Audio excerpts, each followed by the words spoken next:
शिव बाबा याद है ना।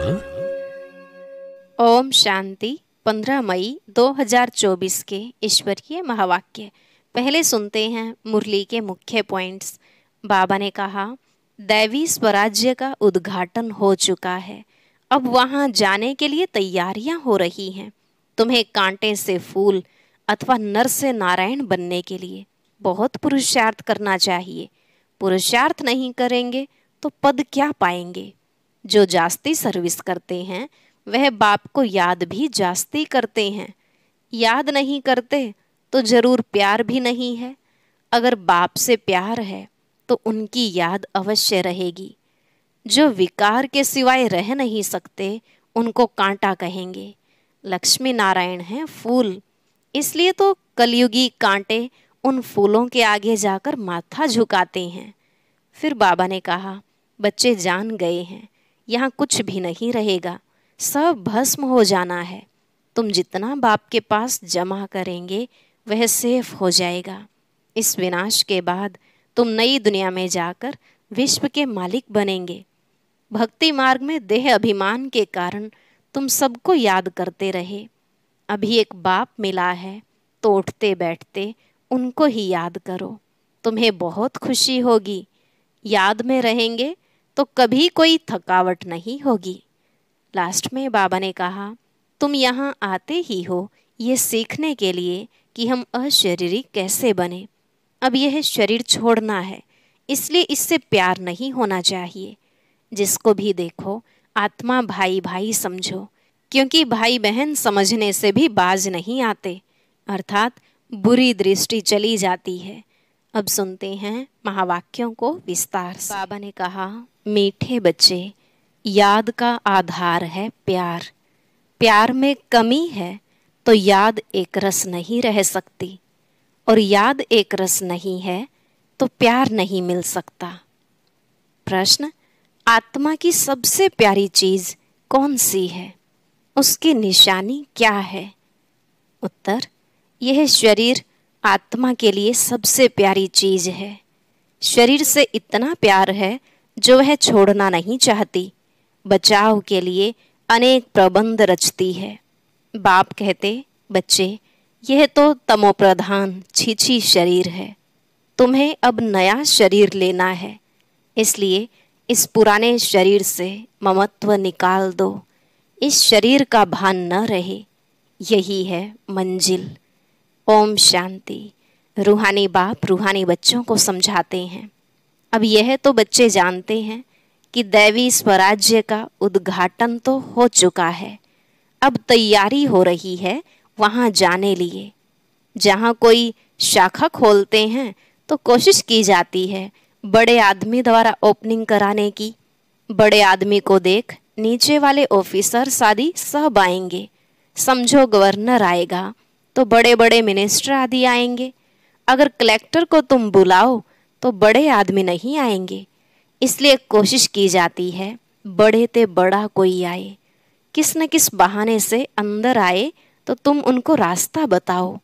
बेहद के बाप से बेहद का वर्षा कैसे मिल रहा है, ऐसा कोई दूसरा मनुष्य नहीं जो जानता हो तुम ब्राह्मणों के सिवाय।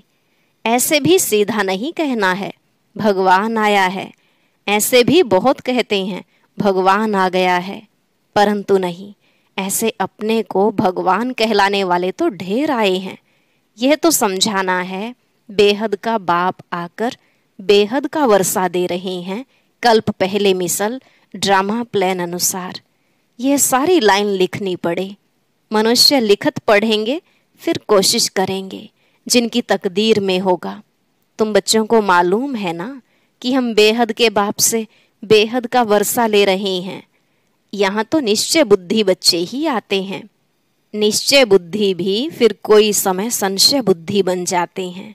माया पिछाड़ लेती है, चलते चलते हार खा लेते हैं। ऐसा तो लाभ ही नहीं है जो एक तरफ सदैव जीत हो, हार होवे ही नहीं। हार और जीत दोनों चलती हैं। युद्ध में भी 3 प्रकार के होते हैं, फर्स्ट क्लास, सेकंड क्लास और थर्ड क्लास। कभी कभी युद्ध न करने वाले भी देखने के लिए आ जाते हैं। वह भी अलाव किया जाता है। शायद कुछ रंग लग जाए और इस सेना में आ जाएं, क्योंकि दुनिया को यह पता नहीं है कि तुम महारथी योद्धे हो, परंतु तुम्हारे हाथ में हथियार आदि तो कुछ भी नहीं है। तुम्हारे हाथ में हथियार आदि शोभेंगे भी नहीं, परंतु बाप समझाते हैं ना, ज्ञान तलवार, ज्ञान कटारी, तो उन्होंने फिर स्थूल में समझ लिया है। तुम बच्चों को बाप ज्ञान के अस्त्र शस्त्र देते हैं, इसमें हिंसा की बात ही नहीं, परंतु यह समझते नहीं हैं। देवियों को स्थूल हथियार आदि दे दिए हैं, उनको भी हिंसक बना दिया है। यह है बिल्कुल बेसमझी। बाप अच्छी तरह जानते हैं कि कौन कौन फूल बनने वाले हैं। वह तो बाप खुद ही कहते हैं फूल आगे होने चाहिए, सर्टेन है यह फूल बनने वाले हैं। बाबा नाम नहीं लेते हैं, नहीं तो और कहेंगे हम कांटे बनेंगे क्या। बाबा पूछते हैं नर से नारायण कौन बनेंगे, तो सब हाथ उठाते हैं। यूं तो खुद समझते हैं जो जास्ती सर्विस करते हैं वो बाप को भी याद करते हैं। बाप से प्यार है तो याद भी उनकी रहेगी। एक रस तो कोई भी याद नहीं कर सकेंगे। याद नहीं कर सकते इसलिए प्यार नहीं। प्यारी चीज को तो बहुत याद किया जाता है। बच्चे प्यारे होते हैं तो माँ बाप गोदी में उठा लेते हैं। छोटे बच्चे भी फूल हैं। जैसे तुम बच्चों की दिल होती है शिव बाबा के पास जाएं, वैसे छोटे बच्चे भी खींचते हैं। झट बच्चे को उठाए गोद में बिठाएंगे, प्यार करेंगे। यह बेहद का बाप तो बहुत प्यारा है। सभी शुभ मनोकामनाएं पूरी कर देते हैं। मनुष्यों को क्या चाहिए? एक तो चाहते हैं तंदुरुस्ती अच्छी हो, कभी बीमार ना हो। सबसे अच्छी है यह तंदुरुस्ती। तंदुरुस्ती अच्छी हो परंतु पैसे ना हो तो वह तंदुरुस्ती भी क्या काम की। फिर चाहिए धन जिससे सुख मिले। बाप कहते हैं तुमको हेल्थ और वेल्थ दोनों ही मिलनी है जरूर। यह कोई नई बात नहीं है, यह तो बहुत बहुत पुरानी बात है। तुम जब जब मिलेंगे तो ऐसे ही कहेंगे, ऐसे नहीं कहेंगे कि लाखों वर्ष हुए व पद्मों वर्ष हुए। नहीं, तुम जानते हो यह दुनिया नई कब होती है, पुरानी कब होती है। हम आत्माएं नई दुनिया में जाती हैं, फिर पुरानी में आती हैं। तुम्हारा नाम ही रखा है ऑलराउंडर। बाप ने समझाया है तुम ऑलराउंडर्स हो। पार्ट बजाते बजाते अभी बहुत जन्मों के अंत में आकर पहुँचे हो। पहले पहले शुरू में तुम पार्ट बजाने आते हो, वह है स्वीट साइलेंस होम। मनुष्य शांति के लिए कितना हैरान होते हैं। यह नहीं समझते कि हम शांति धाम में थे, फिर वहाँ से आए ही हो पार्ट बजाने। पार्ट पूरा हुआ, फिर हम जहाँ से आए हैं वहाँ जरूर जाएंगे। सभी शांति धाम से आते हैं। सभी का घर वह ब्रह्मलोक है, ब्रह्मांड, जहाँ सब आत्माएं रहती हैं। रुद्र को भी इतना बड़ा बनाते हैं अंडे मिसल। उनको यह पता नहीं है कि आत्मा बिल्कुल छोटी है। कहते भी हैं स्टार मिसल है, फिर भी पूजा बड़े की ही होती है। तुम जानते हो इतनी छोटी बिंदी की तो पूजा हो नहीं सकती। फिर पूजा किसकी करें? तो बड़ा बनाते हैं, फिर पूजा करते हैं, दूध चढ़ाते हैं। वास्तव में तो वह शिव है अभोक्ता। फिर उनको दूध क्यों चढ़ाते हैं? दूध पिए तो फिर भोगता हो गया। यह भी एक वंडर है। सब कहते हैं वह हमारा वारिस है। हम उनके वारिस हैं क्योंकि हम उन पर फिदा हुए हैं। जैसे बाप बच्चों पर फिदा हो, सारी प्रॉपर्टी उनको दे, खुद वानप्रस्थ में चले जाते हैं। यहाँ भी तुम समझते हो बाबा के पास हम जितना जमा करेंगे वह सेफ हो जाएगा। गायन भी है, किनकी दबी रहेगी धूल में। तुम बच्चे जानते हो कुछ भी रहता ही नहीं है, सब भस्म हो जाना है। ऐसे भी नहीं है, समझो एरोप्लेन गिरते हैं, विनाश होता है तो चोरों को माल मिलता है, लेकिन चोर आदि खुद भी खत्म हो जाएंगे। उस समय चोरी आदि भी बंद हो जाती है। नहीं तो एरोप्लेन गिरता है तो पहले पहले सब माल चोरों के हाथ में आता है, फिर वहां ही जंगलों में माल छिपा देते हैं, सेकंड में काम कर लेते हैं, अनेक प्रकार की चोरी के काम करते हैं, कोई रॉयल्टी से कोई अनरॉयल्टी से। तुम जानते हो यह सब विनाश हो जाएंगे और तुम सारे विश्व के मालिक बन जाएंगे। तुमको कहाँ कुछ ढूंढना नहीं पड़ेगा। तुम तो बहुत उच्च घर में जन्म लेते हो, पैसे की दरकार ही नहीं। राजाओं को कभी पैसे लेने का ख्याल भी नहीं होगा, देवताओं को तो बिल्कुल नहीं रहता। बाप तुमको इतना सब कुछ दे देते हैं जो कभी चोरी चकारी ईर्ष्या आदि की बात ही नहीं। तुम बिल्कुल फूल बन जाते हो। कांटे और फूल है ना, यहाँ सब कांटे ही कांटे हैं। जो विकार के सिवाय रह नहीं सकते तो उनको जरूर कांटा ही कहना पड़े। राजा से लेकर सब कांटे हैं। तब बाबा कहते हैं, मैं तुमको इन लक्ष्मी नारायण जैसा बनाता हूँ, अर्थात राजाओं का भी राजा बनाता हूँ। यह कांटे फूलों के आगे जाकर माथा झुकाते हैं। यह लक्ष्मी नारायण तो समझदार है ना। यह भी बाप ने समझाया है। सतयुग वालों को महाराजा, त्रेता वालों को राजा कहा जाता है। बड़े आदमी को कहेंगे महाराजा, छोटी आमदनी वाले को राजा कहेंगे। महाराजा की दरबार पहले होगी। मर्तबे तो होते हैं ना, कुर्सियां भी नंबरवार मिलेंगी। समझो न आने वाला कोई आ जाता है तो भी पहले कुर्सी उनको देंगे। इज्जत रखनी होती है। तुम जानते हो हमारी माला बनती है, यह भी तुम बच्चों की ही बुद्धि में है और किसकी बुद्धि में नहीं है। रुद्रमाला उठाकर फेरते रहते हैं। तुम भी फेरते थे ना, अनेक मंत्र जपते थे। बाप कहते हैं यह भी भक्ति है। यहाँ तो एक को ही याद करना है। और बाप खास कहते हैं, मीठे मीठे रूहानी बच्चों, भक्ति मार्ग में देह अभिमान के कारण तुम सबको याद करते थे, अब मामेकम याद करो।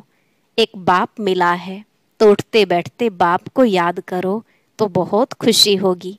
बाप को याद करने से सारे विश्व की बादशाही मिलती है।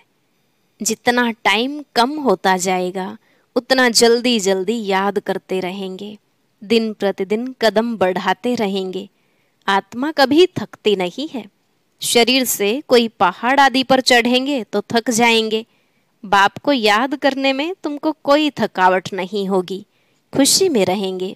बाबा को याद कर आगे चलते जाएंगे। आधा कल्प बच्चों ने मेहनत की है शांति धाम में जाने के लिए। एम ऑब्जेक्ट का कुछ भी पता नहीं है। तुम बच्चों को तो परिचय है। भक्ति मार्ग में जिसके लिए इतना सब कुछ किया, वह कहते हैं अब मुझे याद करो, तुम ख्याल करो बाबा ठीक कहते हैं या नहीं। वह तो समझते हैं पानी से ही पावन हो जाएंगे। पानी तो यहाँ भी है। क्या यह गंगा का पानी है? नहीं, यह तो बरसात का इकट्ठा किया हुआ पानी है, झरनों से आता ही रहता है। उनको गंगा का पानी नहीं कहेंगे, कभी बंद नहीं होता। यह भी कुदरत है। बरसात बंद हो जाती है परंतु पानी आता ही रहता है। वैष्णव लोग हमेशा कुएं का पानी पीते हैं। एक तरफ समझते हैं यह पवित्र है, दूसरे तरफ फिर पतित से पावन बनने के लिए गंगा में स्नान करने जाते हैं। इसे तो अज्ञान ही कहेंगे। बरसात का पानी तो अच्छा ही होता है। यह भी ड्रामा की कुदरत कहा जाता है। खुदाई, नेचुरल कुदरत। बीज कितना छोटा है, उनसे झाड़ कितना बड़ा निकलता है। यह भी जानते हो धरती कलराठी हो जाती है तो फिर उनमें ताकत नहीं रहती, स्वाद नहीं रहता है। तुम बच्चों को बाप यहाँ ही सब अनुभव कराते हैं स्वर्ग कैसा होगा। अभी तो नहीं है। ड्रामा में यह भी नोंद है, बच्चों को साक्षात्कार होता है। वहाँ के फल आदि कैसे अच्छे मीठे होते हैं। तुम ध्यान में देख आकर सुनाते हो, फिर अभी जो साक्षात्कार करते हो वह वहाँ जब जाएंगे तो इन आँखों से देखेंगे, मुख से खाएंगे, जो भी साक्षात्कार करते हो वह सब इन आँखों से देखेंगे। फिर है पुरुषार्थ पर। अगर पुरुषार्थ ही नहीं करेंगे तो क्या पद पाएंगे? तुम्हारा पुरुषार्थ चल रहा है, तुम ऐसे बनेंगे। इस विनाश के बाद इन लक्ष्मी नारायण का राज्य होगा, यह भी अब मालूम पड़ा है। पावन बनने में ही टाइम लगता है, याद की यात्रा मुख्य है। देखा गया बहन भाई समझने से भी बाज नहीं आते हैं, बुरी आदत नहीं छोड़ते हैं। तो अब फिर कहते हैं भाई भाई समझो। बहन भाई समझने से भी दृष्टि नहीं फिरती, भाई भाई देखने से फिर शरीर ही नहीं रहता। हम सब आत्माएं हैं, शरीर नहीं है। जो कुछ यहाँ देखने में आता है वह तो विनाश हो जाएगा। यह शरीर छोड़कर तुमको अशरीरी होकर जाना है। तुम यहाँ आते ही हो सीखने के लिए कि हम यह शरीर छोड़कर कैसे जाएं। मंजिल है ना। शरीर तो आत्मा को बहुत प्यारा है, शरीर न छूटे इसके लिए आत्मा कितने प्रबंध करती है। कहीं हमारा यह शरीर छूट न जाए। आत्मा का इस शरीर से बहुत बहुत प्यार है। बाप कहते हैं यह तो पुराना शरीर है, तुम भी तमोप्रधान हो, तुम्हारी आत्मा छीछी है, इसलिए दुखी बीमार हो पड़ते हैं। बाप कहते हैं अभी शरीर से प्यार नहीं रखना है, यह तो पुराना शरीर है, अब तुमको नया खरीद करना है। कोई दुकान नहीं रखा है जहाँ से खरीद करना है। बाप कहते हैं मुझे याद करो तो पावन बन जाएंगे, फिर शरीर भी तुमको पावन मिलेगा, 5 तत्व भी पावन बन जाएंगे। बाप सब बातें समझाकर फिर कहते हैं मन मना भव। अच्छा, मीठे मीठे सिकिलधे बच्चों प्रति माता पिता बाप दादा का याद प्यार और गुड मॉर्निंग। रूहानी बाप की रूहानी बच्चों को नमस्ते। रूहानी बच्चों की रूहानी बाप दादा को नमस्ते नमस्ते, गुड मॉर्निंग। शुक्रिया बाबा, शुक्रिया। धारणा के लिए मुख्य सार। पहला पॉइंट, शिव बाबा के हम वारिस हैं, वह हमारा वारिस है। इस निश्चय से बाप पर पूरा फिदा होना है। जितना बाबा के पास जमा करेंगे उतना सेफ हो जाएगा। कहा जाता किनकी दबी रहेगी धूल में। दूसरा, कांटे से फूल अभी ही बनना है। एक रस याद और सर्विस से बाप के प्यार का अधिकारी बनना है। दिन प्रतिदिन याद में कदम आगे बढ़ाते रहना है। आज का वरदान, अपने पुरुषार्थ की विधि में स्वयं की प्रगति का अनुभव करने वाले सफलता के सितारे भव। अपने पुरुषार्थ की विधि में स्वयं की प्रगति का अनुभव करने वाले सफलता के सितारे भव। बाबा ने कहा जो अपने पुरुषार्थ की विधि में स्वयं की प्रगति व सफलता का अनुभव करते हैं वही सफलता के सितारे हैं। उनके संकल्प में स्वयं के पुरुषार्थ प्रति भी कभी पता नहीं होगा या नहीं होगा, कर सकेंगे या नहीं कर सकेंगे, यह असफलता का अंश मात्र भी नहीं होगा। स्वयं प्रति सफलता अधिकार के रूप में अनुभव करेंगे। उन्हें सहज और स्वतः सफलता मिलती रहती है। स्लोगन, सुख स्वरूप बनकर सुख दो तो पुरुषार्थ में दुआएं ऐड हो जाएंगी। सुख स्वरूप बनकर सुख दो तो पुरुषार्थ में दुआएं ऐड हो जाएंगी। अच्छा, ओम शांति। कौन सी 3 बातों का नशा सदा रहे तो आप वाह वाह के गीत गाते रहोगे। जानने के लिए सुनते हैं आज का अव्यक्त ज्ञान मोती।